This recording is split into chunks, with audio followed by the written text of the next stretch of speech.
बहुत समय पहले की बात है। एक छोटे से गांव में रहने वाला एक बच्चा रवि था। रवि बहुत ही बहादुर और खुशमिजाज बच्चा था। एक दिन उसके दोस्तों ने उसे भूतिया जंगल की एक अनोखी कहानी सुनाई। कहानी में कहा गया कि गांव के पास एक भूतिया जंगल है, जहां रात में भूतों की आवाजें सुनाई देती हैं। लोग कहते हैं कि जंगल में अगर कोई रात को जाता है तो उसे भूतों की चीखें सुनाई जाती हैं और वहां का सफर बहुत खतरनाक होता है। रवि यह सुनकर बहुत रोमांचित हुआ। उसने अपने दोस्तों से कहा, मुझे भी वहां जाना है। मैं डरने वाला नहीं हूं। उसके दोस्तों ने उसे रोकने की कोशिश की, लेकिन वह नहीं माना। उस रात रवि अकेले जंगल की ओर निकला।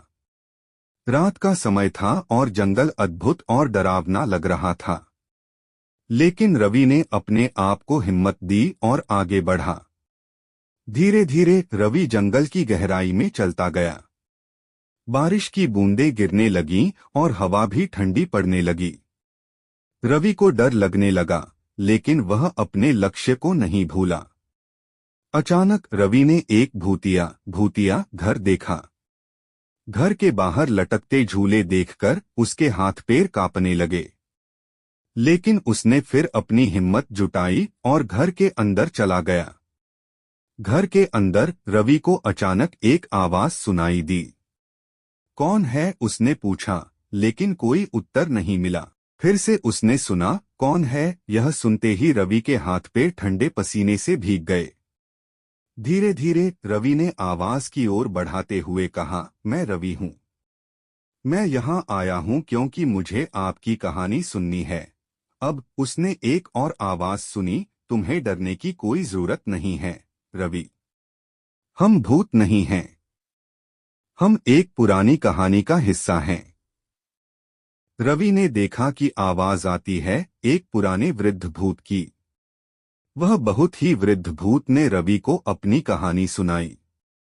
वह कहता था कि कई सालों पहले इस जंगल में एक राजा और रानी रहते थे। उनका बेटा युवराज एक दिन जंगल में खो गया था और उसका पता नहीं चला। राजा रानी ने उसकी खोज की, लेकिन वह कहीं भी नहीं मिला। उन्होंने तब जंगल को भूतिया कहा और लोगों को डराने लगे। फिर कुछ समय बाद वह युवराज वापस आया, लेकिन वह एक साधारण व्यक्ति नहीं था।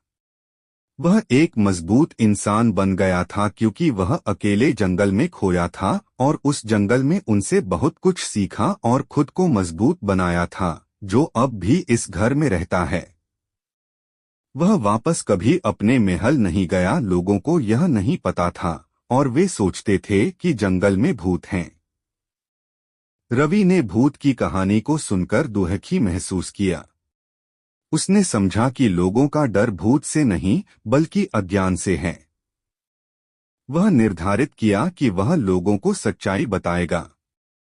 रवि ने उसी रात अपने गांव के लोगों को घर में ले गया। वहां उन्होंने भूत से मिला।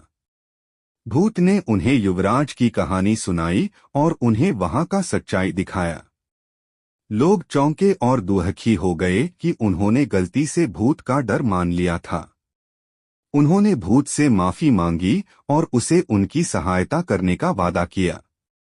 रवि ने इस घटना से सीखा कि हमें किसी को बिना सच्चाई जाने नहीं डरना चाहिए। भूत नहीं, अज्ञानता हमें डरा सकती है। वह लोगों को यह सिखाने का निर्णय लिया कि सच्चाई को जानना जरूरी है और किसी के प्रति उचित रूप से निर्मल और खुले दिल से होना चाहिए। इसके बाद से भूतिया जंगल की डरावनी कहानियों का अंत हुआ और लोगों की यहां जाने की हिम्मत बढ़ गई। रवि ने लोगों को सच्चाई का परिचय किया और जंगल की